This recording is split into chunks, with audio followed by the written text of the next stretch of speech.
Hi, this is Ann Warfield with Impression Management Professionals.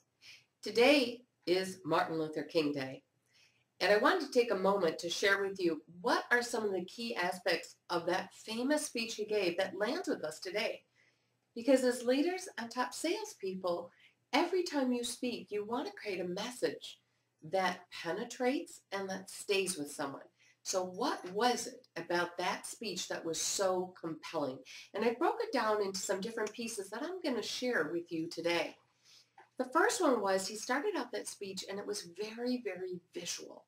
And he tied it from the past to the present.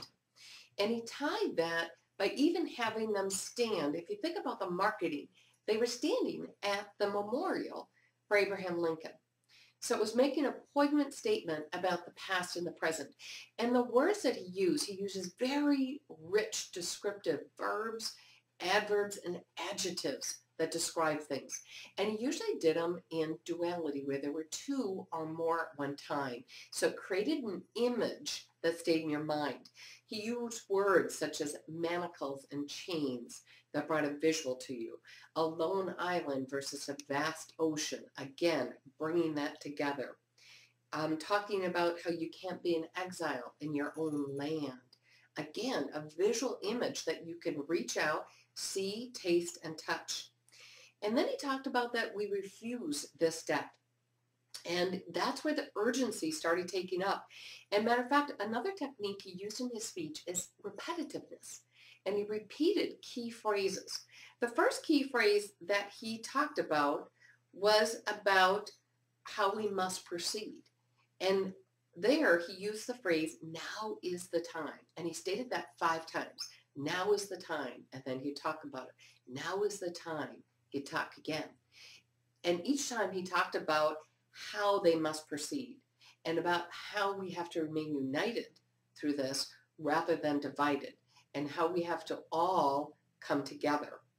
Now, what he's most known for, and the line most of us can recall, is that I have a dream. Now, that actually didn't come until 3/4 of the way through his speech. It was repeated 10 times in the speech. I have a dream. And then he'd tell what it was a little. I have a dream. And he'd talk a little bit more. And it came right after he said, let's not wallow in the valley of despair. And then he paused. And he went into, I have a dream. Now, these descriptive phrases give you a turn of thinking and move you from one point to the next. For example, he said, I have a dream of a time when my children are not judged by the color of their skin, but by the content of their character. So very rich vocabulary. Then he also repeated the phrase, with this faith, and he repeated almost 10 times, let freedom ring, each time getting louder and louder as he talked about it. So this ability to speak very visually, to use descriptive words, whether they be verbs or adverbs or adjectives, that really created a compelling picture.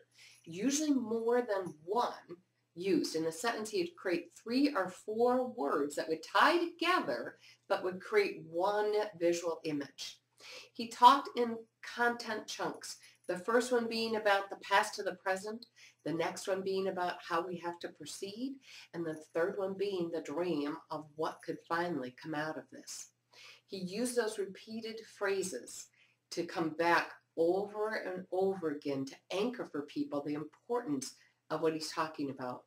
And he ended with a very strong, passionate statement of free at last, free at last, bringing us back to that visual image of how important it was of what was trying to be achieved. So those elements are key elements you want to always have in a compelling, motivating speech. Think about the descriptive words, the pictures that you create. Do you land in such a way that people feel what you're saying as well as hear what you're saying? Dr. Martin Luther King was a dynamic man filled with passion and energy that drove a tremendous change around the world. May you go forth and have a great outcome-focused day filled with fabulous results.